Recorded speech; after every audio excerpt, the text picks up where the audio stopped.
துப்புரவு துப்புரவு தொழிலாளர்கள் அல்லது பணியாளர்கள் என்னதான் இன்னைக்கு போராட்டம் பண்ணிக்கிட்டு இருந்தாலும் அவங்களுடைய பாதுகாப்பை அவங்களே உணர்றது இல்லை. ஏன்னா அவங்களுக்கு எந்த மாதிரியான பாதுகாப்பான சூழ்நிலை இருக்கும் அப்படிங்கிறத நான் என்ன சொல்கிறதுன்னா, உண்மையாக முடிவு பண்ணுறது நமக்கு மேலே இருக்கிற நம்மளை ஆளுகின்ற மாநில அரசு மற்றும் மத்திய அரசுகள் தான். அந்த விதத்தில் பார்க்கும்போது துப்புரவு தொழிலாளர்களுக்கு எப்படி வழிகாட்டணும், எப்படி அவங்களுக்கு எடுத்து சொல்லி புரிய வச்சு அவங்கள போராட்டத்தை கைவிட்டு அந்த துப்புரவு துப்புரவுத்துறை அப்படிங்கிற ஒரு துறையை எப்படி தனியார் மயமாக்கணும் அப்படிங்கிறத இந்த காணொலியில் நம்ம பார்க்க போகிறோம். இந்த காணொலி safety first duty next part number 4, அதாவது பாதுகாப்பு முதன்மையானது கடமை பிறகானது அப்படிங்கிறத பற்றினது தான் பகுதி 4.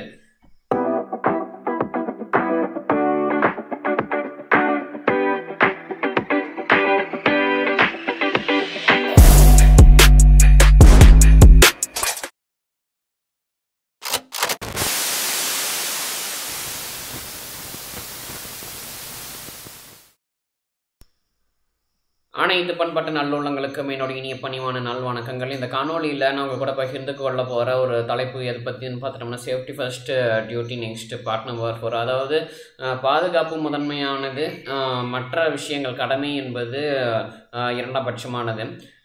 அதில் நம்ம என்ன சொல்ல போகிறோம், இதில் என்னுடைய குழு தரப்பில் கலந்தாய்வு பண்ணதில் என்ன மாதிரியான ஒரு தகவல்கள் முடிவுகள் கிடைச்சிது, அது மூலமாக இப்போ நடப்பு காலத்தில் தற்சமயம் இருக்கின்ற ஆளுங்கட்சி இருக்கின்ற திமுக கட்சியின் தலைவரான ஸ்டாலின் அவர்களுடைய தலைமையினுடைய ஆட்சியில் இருக்கக்கூடிய தமிழக மாநில அரசு என்ன மாதிரியான ஒரு புரிதலை மக்களுக்கு ஏற்படுத்தணும், அவங்க எடுத்தது என்ன மாதிரியான முடிவு, இப்போ துப்புரவு தொழில்துறையை நீங்கள் என்ன சொல்கிறதுனா தனியார் மையத்துக்கு மாற்றலாமா, இல்லை அது நல்லது தானா, இல்லை அதில் பாதிப்பு இருக்கா, இல்லையா, இல்லை தனியாருக்கு மாற்றுறதுனால என்னென்ன நன்மைகள் இருக்குது, இது எல்லாத்தையும் இந்த காணொலியில் நான் உங்கள்கிட்ட பகிர்ந்து கொள்ள போகிறேன். அதில் குறிப்பாக இப்போ நம்ம துப்புரவு தொழில்துறை அப்படிங்கிறது ரொம்ப காலமாகவே எனக்கு தெரிஞ்சு ஒரு 50 வருடங்கள்னாவது குறைஞ்சது இருக்கும். அந்த 50 வருடங்கள் காலமாகவே என்னன்னா ஒரு மேம்படுத்தப்படாத துறையாக தான் இருக்குது. அதாவது இந்த அரசனுடைய கட்டுப்பாட்டில் அரசு பணியாக அல்லது அரசு துறையாக இதுக்காக முதல்ல தொடக்கத்தில் கொண்டு வரப்பட்டது, அதை நம்ம பார்க்கணும். அதை பார்த்துட்டு தான் அது தொடர்ந்து அரசனுடைய கட்டுப்பாட்டிலேயே மேற்பார்வையிலேயே இருக்கணுமா, அல்லது அது தனியார்கிட்ட நம்ம கொடுத்துடணுமா அப்படிங்கிற விஷயத்தை பற்றி நம்ம யோசிக்கணும். பொதுமக்களாக இருக்கிற நாம், அதாவது எதிர்கட்சி தலைவர் எடப்பாடி அவர்கள் சொல்லும்போது, அதாவது இந்த கக்கூஸ்னு சொல்கிற ஒரு துப்புரவு பணியில் கூட அந்த ஒரு தொழிலில் கூட முறைகேடு பண்ணியிருக்காங்க, ஊழல் பண்ணியிருக்காங்கன்னு சொல்கிறாங்க. அந்த ஊழல் சம்மந்தமான விஷயங்கள் என்னுடைய சைடில் இன்னும் எதுவுமே அப்டேட் ஆகலை. அது அப்டேட் ஆகும்போது கண்டிப்பாக அதை பற்றின விஷயங்கள் நான் எடுத்துகிட்டு வருவேன். ஆனால் இப்போ இருக்கிற சூழ்நிலை அத்தனை மக்கள் போராடுறாங்க, சாலைக்கு வந்திருக்கிறாங்க, சாலையில் இறங்கி போராட்டம் நடத்துகிறாங்க அப்படின்னா அது வீணானது. ஏன்னா நீண்ட காலத்துக்கு நம்ம இந்த துப்புரவு தொழில்துறையை நம்மளால் அரசனுடைய மேற்பார்வையிலே வச்சு நம்ம அதில் ஒரு ஊழல் நடக்கிற மாதிரியான ஒரு துறையாகவே வச்சுருக்க முடியாது. இன்னொன்று மக்களினுடைய ஒரு வளர்ச்சி மேம்பாடு, அவங்களுடைய பாதுகாப்பு, அவங்களுடைய ஆரோக்கியம், ஒரு சேஃபாக ஒரு பாதுகாப்பான ஒரு சூழலில் அவங்க என்ன பண்ணணும்னா பணிபுரியணும். அந்த பணிபுரியறதுக்கு அவங்களுக்கு அரசனுடைய கட்டுப்பாட்டிலையும் இன்னும் வச்சுருந்தா அந்த துப்புரவு தொழில்துறையோடைய அமைச்சர் எத்தனை காலத்துக்கு தான் அவர் கண்காணிச்சிட்டே இருப்பார் அதில். ஏன்னா நம்ம ஒரு 50 வருடங்களுக்கு முன்பு இது தொடங்கப்பட்ட போது நமக்கு அப்போ இருந்த மக்கள் தொகை மிக குறைவானது, குறுகியது. ஆனால் அது நாள் கணக்கில் நம்ம என்ன பண்ணுறோம், நம்ம நாடு ஜனநாயக நாடுனால மக்கள் தொகையினுடைய எண்ணிக்கை இன்றைக்கி நம்ம அதனுடைய இயற்கையாகவே அதனுடைய தன்மையில் அது விரிவடைட்டோம் அப்படின்னு சொல்லிவிட்டு நம்ம நாடு நம்ம இன்றைக்கும் வளர்ச்சி பாதையில் கொண்டு போயிட்டுருக்கிறோம். இன்னும் என்னென்னா நம்ம அந்த மாதிரியான ஒரு செயல்பாட்டில் அந்த மாதிரியான ஒரு வளர்ச்சியில் இருக்கும்போது நம்ம ஏன் இன்னும் துப்புரவு தொழிலில் வளர்ச்சி அடையலை, துப்புரவு தொழிலில் என்னென்ன வளர்ச்சி அடையலை அப்படிங்கிறத நான் முதல்ல சொல்லிடுறேன். என்னென்ன வளர்ச்சி அடையலை அப்படின்னு பார்த்துட்டோம்னா, அந்த துப்புரவு தொழில்துறையில் என்ன சொல்கிறதுனா பணிபுரியவங்க அவங்க உடுத்திக்கிற ஒரு ஆடையாக இருக்கட்டும், காலில் அணிகிற காலணிகளாக இருக்கட்டும், அல்லது கண்ணு ஒரு என்ன சொல்கிறதுன்னா கண்ணுக்கு பாதுகாப்புக்கு ஒரு இந்த சேஃப்டி காகுல்னு சொல்லுவாங்க, அதுவாக இருக்கட்டும், இன்னொன்று கையுறையாக இருக்கட்டும், இதெல்லாம் எதுவுமே இன்றைக்கி வரைக்கும் நம்ம அரசு துப்புரவு தொழிலாளர்களை பார்த்துட்டோம்னா அவங்ககிட்ட இருக்கவே இருக்காது. மேலே ஒரு கோட் மாதிரி இது போட்டுக்கணும். இதுக்கெல்லாம் யார் உங்களுக்கு கொண்டு வந்து கொடுப்பா சொல்லுங்கள்? அவங்களை எடுத்ததுக்கெல்லாம் ஒவ்வொன்றுக்கும் ஊழல் பண்ணிட்டு கிடக்கிறானுங்க இந்த அரசு கட்டுப்பாட்டில் வச்சுருக்கிறதுனால.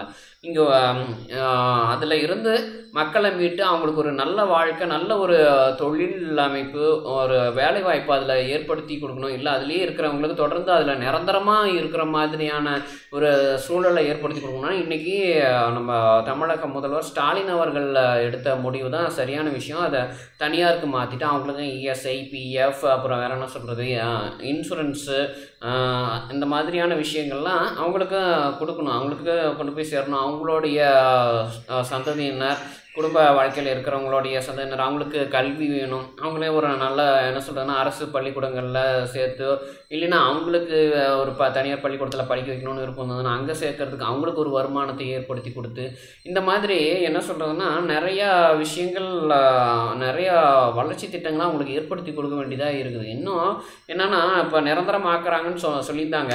ஆனால் இனிமேல் எதிர்வர காலங்களில் தயவுசெய்து இந்த அரசியல்வாதிகள்கிட்ட நான் கேட்டுக்கிறேன், தயவுசெய்து தேர்தல் அறிக்கை அப்படின்னு சொல்லிட்டு கண்ணப்பின்னு வாய் வார்த்தை விட்டுறாதீங்க. ஏன்னா இப்போ நீங்கள் நிரந்தரம் பண்ணுறேன்னு சொல்லிவிட்டு இப்போ நாட்டினுடைய வளர்ச்சிக்கு தகுந்த மாதிரியான ஒரு மேம்பாட்டு விஷயங்களை நடவடிக்கைகளை எடுக்கும்போது என்ன ஆகுதுன்னா அவங்க உங்கள் கழுத்தை பிடிக்கிறாங்க. நீங்கள் தானே சொன்னீங்க, நீங்கள் தானே வாக்குறுதி கொடுத்தீங்க, அதனால தானே நாங்கள் நம்பி வாக்கு செலுத்தணும், இப்போ நீங்கள் இப்படி பண்ணுறீங்க அப்படின்னு சொல்லி கேட்குறாங்க. இங்கே இனிமேல் நான் சொல்கிறேன், யாராக இருந்தாலும் சரி, அது அதிமுக கட்சியினுடைய தலைவர் எடப்பாடி அவர்களாக இருந்தாலும் சரி, அல்லது இப்போ நடப்பாண்டின் முதல்வர், தமிழக முதல்வர் ஸ்டாலினாக இருக்கட்டும், அல்லது நாம் தமிழர் கட்சி தலைவர் சீமானாக இருக்கட்டும், அல்லது பாமக தலைவர் அன்புமணியாக இருக்கட்டும், அல்லது விசிக கட்சி தலைவர் திருமாவளவனாக இருக்கட்டும், வேறு யாராக இருந்தாலும் தேர்தல் அறிக்கை இனிமேல் கொடுத்தீங்கன்னா ஆட்சிக்கு வந்த பிறகு இது சம்பந்தமான நடவடிக்கைகள் ஒரு தொழில்நுட்பத்தினுடைய ஆய்வின் அடிப்படையில் ஏற்படுத்தி கொடுக்கப்படம்னு கொடுங்க. நீங்கள் பாட்டுக்கு நாங்கள் ஆட்சிக்கு வந்தால் கச்சத்தீவை மீட்போம், நாங்கள் நீட்டை ஒழிப்போம், துப்புரவு தொழிலாளர்களுக்கு பணி நிரந்தரம் பண்ணுவோம், இப்படின்லாம் ஆய்வார்த்தை விட்டுறீங்க. அதுவே என்ன ஆயிருதுன்னா திரும்பி உங்களுக்கு பேக் ஃபயர்னு சொல்கிற மாதிரி அந்த ஒரு நீங்கள் வீசின கத்தி உங்களையே தாக்கிறதுக்கு அல்லது குத்துறதுக்கு உங்களை நோக்கி பாஞ்சு வர மாதிரி ஆயிடுது. இதனால் நீங்கள் கொடுக்குறீங்க, ஒரு வாக்குறுதி கொடுக்குறீங்க அப்படின்னா அது நீங்கள் ஆட்சிக்கு வந்தீங்கன்னா அது கண்டிப்பாக செயல்படுத்த முடியும் அப்படிங்கிறத கொஞ்சம் உற்று நோக்கி அதை நீங்கள் வாக்குறுதி கொடுங்க. ஏன்னா இப்போ ஏறக்குறைய என்ன சொல்கிறதுன்னா அந்த 5 ஆண்டு முடியக்கூடிய காலம் வந்தாச்சு, 5வது ஆண்டு வந்தாச்சு. அப்போ இதுக்கப்புறம் என்னன்னா நீங்கள் மக்கள் தான் கூப்பிட்டு பேசணும். மக்களை கூப்பிட்டு பேசும்போது அவங்ககிட்ட எடுத்து உரைக்கணும். நீங்கள் அதாவது உங்கள் பணி நிரந்தரமாக தான் இருக்கும், நீங்களாகவே பணியை விட்டு வெளியில் போகணும்னு நினச்சா கூட உங்களுக்கு கலந்தாய்வு வச்சு தான் நாங்கள் வெளியே அனுப்புவோம். எப்போவுமே அமைச்சர் அப்புறம் முதலமைச்சரனுடைய பார்வை உங்களோட துப்புரவு தொழிலாளர்கள் மீது இருந்துக்கிட்டே இருக்கும். எந்த நீங்கள் ஒரு கஷ்டம், ஒரு பிரச்சனை, ஒரு தவறு நடந்தாலும் நீங்கள் சொன்னாலும் அது நேரடியாக நாங்கள் முதலமைச்சருக்கு வர மாதிரி ஏற்பாடு பண்ணிவிட்டு அந்த நீங்கள் கொடுக்குற புகாரை நாங்கள் உடனே நடவடிக்கை எடுக்க நாங்கள் ஒரு முயற்சி எடுப்போம், கண்டிப்பாக நடவடிக்கைகள் எடுப்போம் அப்படிங்கிற ஒரு வாக்குறுதியும் அவங்ககிட்ட கொடுக்கணும். இன்னொன்று, அரசு தரப்பில் இருக்கிறத விட நீங்கள் தனியாரினுடைய கட்டுப்பாட்டில் இருந்தீங்க அப்படின்னா உங்களுக்கு சேஃப்டி எக்யூப்மெண்ட்ஸ்னு சொல்கிறேன், இந்த மாஸ்க், முகத்தை இது பண்ணுற மாஸ்க். ஏன்னா இன்றைக்கி நம்ம நிறைய இடங்களில் பார்க்குறோம், அந்த துப்புரவு தொழிலாளர்கள் பணி செய்கிறாங்க அப்படின்னா அவங்களுக்கு அந்த மாஸ்க்லாம் வந்து கொடுக்கப்படுதில்லை. கண்ணில் போய் டஸ்ட் அடிக்குது, மூக்கில் படுது. இதெல்லாம் தனியார் இதுக்கு மாற்றினா உங்களுக்கு எல்லாமே வழங்கப்படும். இன்னொன்று, உங்களுடைய பாதுகாப்பு எங்களுடைய மேற்பார்வைக்கு கீழே தான் இருக்கும், நீங்கள் பாதுகாப்பாக வேலை செய்யலாம். ஏன்னா அதே மாதிரி ஒரு கால் அணிஞ்சுக்கிறதுக்கு ஒரு சேஃப்டி ஷூன்னு நம்ம சொல்கிறோம், அதுவாக இருந்தாலும் சரி, அல்லது ஒரு செருப்புன்னு சொல்கிற மாதிரி அந்த ஒரு காலனியாக இருந்தாலும் அதை நல்ல ஒரு தரமான ஒரு இதை வந்து அவங்களுக்கு கொடுக்கணும். அதுக்கு தனியாரில் இருந்தால் தான் அதை ஏற்பாடு பண்ணி வழங்க முடியும். இன்னொன்று தனியாரில் யாருக்கு தனியாரில் கொடுக்குறோம் அப்படிங்கிறத அதுக்கு நல்ல ஒரு திறமையான ஒரு தரமான ஒரு நிறுவனத்தில் தான் அதை நாங்கள் ஒப்படைப்போம். அதில் எங்களுக்கு எங்களுடைய ஒரு பார்வை இருந்துகிட்டே இருக்கும். அவங்க அரசுக்கு கணக்கு காமிச்சிட்டே இருப்பாங்க, என்னென்ன நடந்தது, என்னென்ன மாதிரியான தூய்மை பணிகள்லாம் மேற்கொண்டாங்க அப்படின்னு. இந்த மாதிரியான வாக்குறுதிகள்லாம் அதாவது ஒரு வாக்குறுதின்னு சொல்கிறத விட ஒரு உறுதித்தன்மையை, ஒரு என்ன சொல்கிறது, அந்த சத்தியம்லாம் சொல்லுவாங்க பார்த்தீங்களா, ஒரு ப்ராமிஸ் அப்படின்னு சொல்கிற மாதிரி, அதெல்லாம் அவங்க மக்களுக்கு கொடுக்கணும். மக்களுக்கு கொடுத்தா தான் என்ன பண்ணுவாங்கன்னா அவங்க அதுலேருந்து வெளியில் வருவாங்க. இன்னொன்று, அவங்க அரசில் ஒரு நிரந்தர பணியாளராக அந்த அரசாங்க பணியாவோ அல்லது இதுவும் அரசனுடைய அங்கம்தான். தனியார் நிறுவனம்னா ஏதோ ஒரு பெயருக்கு ஒரு நிறுவனம் இருக்கும் போது அதுலேயும் அரசனுடைய அங்கம் இருக்கும், அரசனுடைய பார்வையும் மேற்பார்வையும் இருக்கும். அவங்க பாதுகாப்பாக பணி புரிகிறாங்களா, அவங்களுக்கு தினமும் எத்தனை மணிக்கு வராங்க போகிறாங்க, அவங்களுக்கு என்னென்ன மாதிரியான இதெல்லாம் கஷ்டம்லாம் என்ன சொல்கிறது மனதளவில் நினைக்கிறாங்க, ஒரு துன்பமாக நினைக்கிறாங்க. இந்த மாதிரியான விஷயத்துலலாம் என்னென்னா நாளுக்கு நாளில் அரசு தரப்புலையும் என்ன ஆகுனா ஒரு குறிப்பெடுக்கப்படணும். அதுமாதிரி வருகை பதிவு இது பண்ணுறது, இந்த மாதிரியான விஷயங்கள் அதாவது அரசுன்னு சொல்லக்கூடிய அந்த ஒரு பெயரில் இருக்கிறத விட தனியாருடைய கட்டுப்பாடெலாம் அவங்களுடைய ஒரு பாதுகாப்புன்னு சொல்லலாம். நம்ம கட்டுப்பாடுன்னு நம்ம சொல்லக்கூடாது, அது பாதுகாப்புக்கு கீழே இருக்கும்போது இன்னும் ஒரு பயம் இல்லாமல் அச்சம் இல்லாமல் பாதுகாப்பு பணிகளில் மேற்கொள்ளலாம். அவங்களுக்கு மேம்பட்ட பயிற்சிகள் அளிக்கப்படணும். அப்புறம் இந்த மாதிரி நிறைய விஷயங்கள் இருக்குது. இன்னொன்று, இப்போ அரசனுடைய பெயரில் அந்த துப்புரவு தொழிலாளர்கள் இத்தனை காலம் பணி புரிஞ்சதில்ல என்னென்ன மாதிரியான சலுகைகள் அவங்களுக்கு கிடச்சிது, அதை நம்ம குறிப்பெடுக்கணும். அதை எடுத்து தொழிலாளர்கள் அவங்க என்ன சொல்கிறதுனா அவங்க ஒரு அரசு பணியில் இருக்கேன் அப்படின்னு சொல்லிட்டு வெளியில் போய் அவங்க சொல்லிக்கிறாங்க. அந்த ஒரு என்ன சொல்கிறதுனா ஒரு பெண் பார்க்குறதா இருக்கட்டும், ஒரு பையனுக்கு ஒரு பெண் பார்க்குறதா இருக்கட்டும், திருமண ஒரு நிகழ்வுகளாக இருக்கட்டும், அதில் நம்ம அந்த மாதிரியான ஒரு சுப நிகழ்ச்சிகள் அவங்களால அரசு பணி அப்படின்னு சொல்லும்போது அவங்களால ஏற்படுத்தி முடியும். அப்படின்னா அதே விஷயம் ஒரு நிரந்தர பணின்னு சொல்லிக்கிற ஒரு விஷயத்த பயன்படுத்தியும் என்ன பண்ணலான்னா அவங்களுக்கு அந்த மாதிரியான சுப நிகழ்ச்சிகள் ஒரு தைரியமாக ஒரு கம்பீரமாக வெளியில் போய் நல்லா ஒரு என்ன சொல்கிறதுனா ஒரு என்னுடைய வேலை நிரந்தரம், எனக்கு இந்த பணி நிரந்தரம் அப்படின்னு அவங்க சொல்கிற மாதிரி அவங்களுக்கு ஒரு சூழ்நிலையை ஏற்படுத்தி கொடுக்கணும். அதுதான் அவங்க என்ன பண்ணுறாங்கன்னா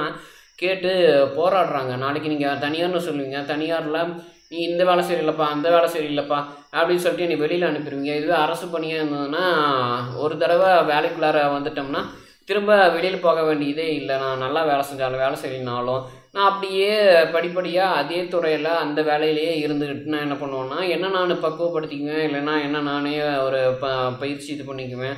அப்போ என்னன்னா இதனால் எனக்கு ஒரு பணி ஒரு நிரந்தரமாக இருக்குது அப்படிங்கிற ஒரு எண்ணம் எல்லார்கிட்டையும் சொல்ல முடியும்.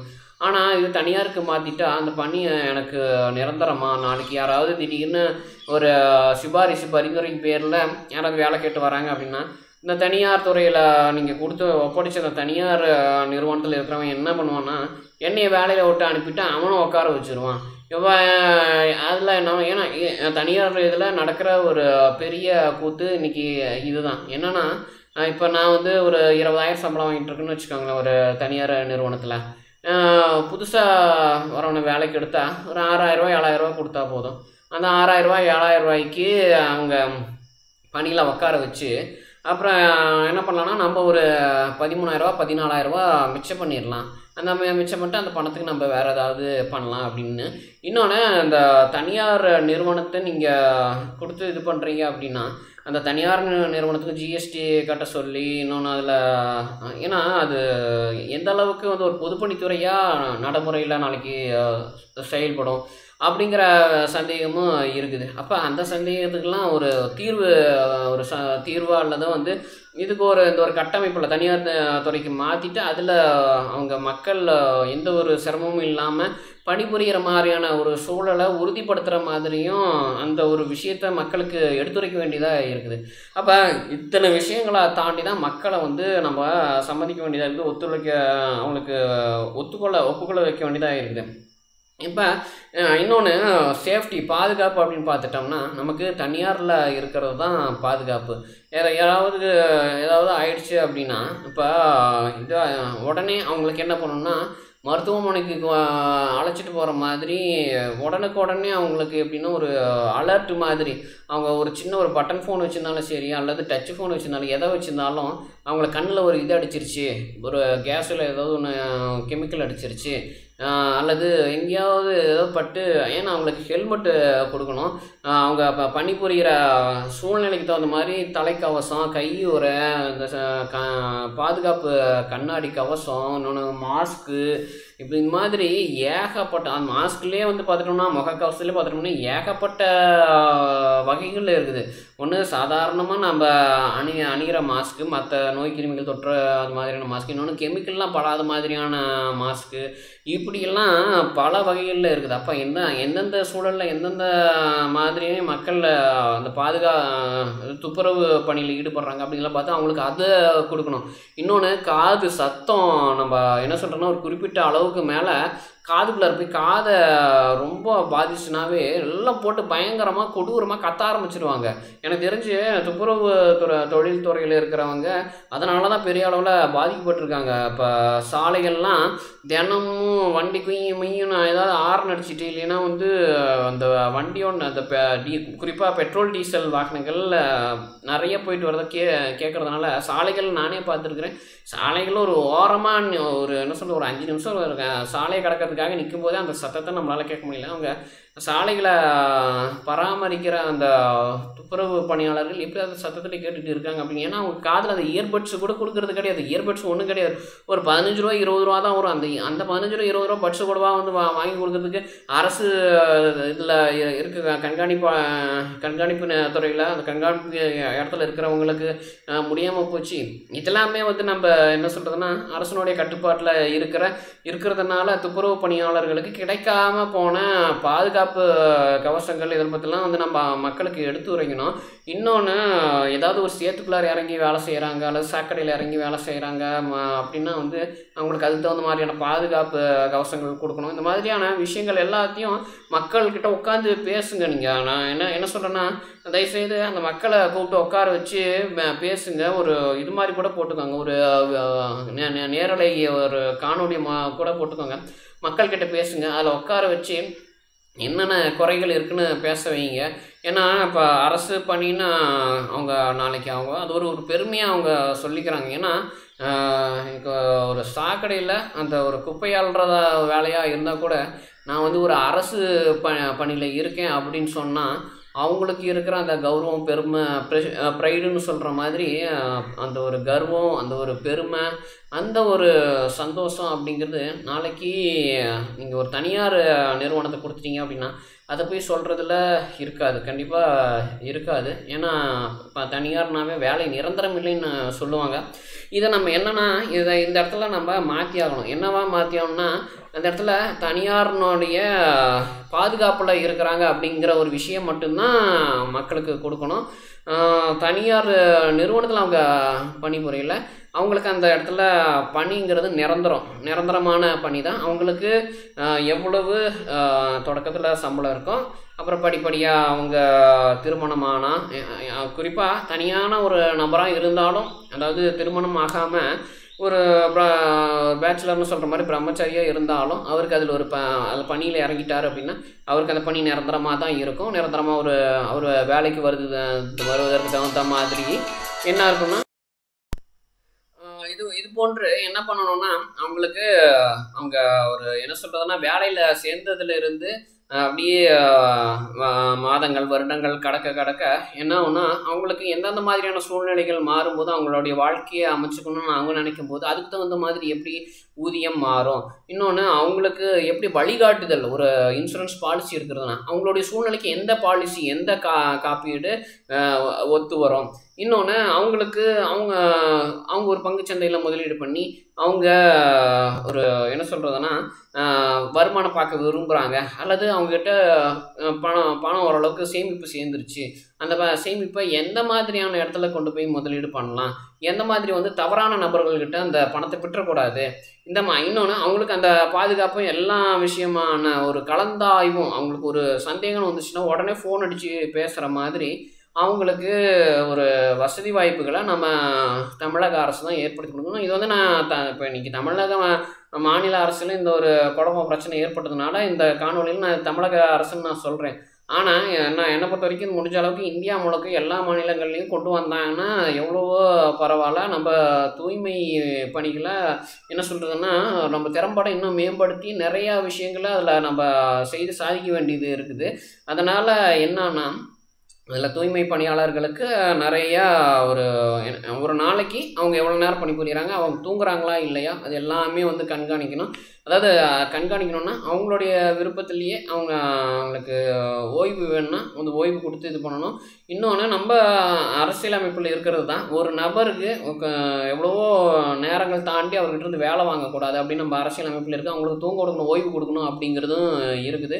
அதே மாதிரி அவங்களுக்கு என்னென்ன மாதிரியான சிரமங்களை எதிர்கொள்கிறாங்க, பணியில் சேர்கிறதுக்கு முன்னாடி உடல் முழுக்க ஆரோக்கியமாக இருக்குதுன்னா முன்னாடி ஒவ்வொரு நோயற்ற வாழ்வு குறைவற்ற செல்வம் அப்படிங்கிற தலைப்புக்கு கீழே சொல்லிக்கிட்டு இருக்கிற ஒரே கருத்து தான் அவங்களுடைய டிஎன்ஏ சதவீதம் எவ்வளோ இருக்குது, ஆரோக்கியத்தினுடைய தன்மை எப்படி இருக்குது, ஆரோக்கியத்தினுடைய தன்மை பொறுத்து அவங்களுடைய உடல் எப்படி இருந்ததுன்னா பிற்காலத்தில் அவங்க தொடர்ந்து இப்போ ஒரு 20-21 வயசில் பணியில் சேர்றாங்கன்னு வச்சுக்கோங்களேன், ஒரு 39-40 வருஷம் அந்த பணியில் அவங்க சர்வீஸ்னு சொல்லக்கூடிய அந்த பணிக்காலத்தில் அவங்க இருந்தாகணும். அப்போ அந்த ஒரு 39-40 வருஷம் என்னென்னா நீங்கள் தனியாருக்கு மாற்றினாலும் அவங்களுக்கு அந்த ஆண்டுகள் காலம் மாறக்கூடாது. மாறிச்சுன்னா என்ன ஆகுனா அங்கே வாழ்க்கையே மாறி போயிடும், குடும்பம் உடஞ்சி போயிடும், ஏகப்பட்ட சிக்கல் வரும், ஏகப்பட்ட தலைவலி வரும்.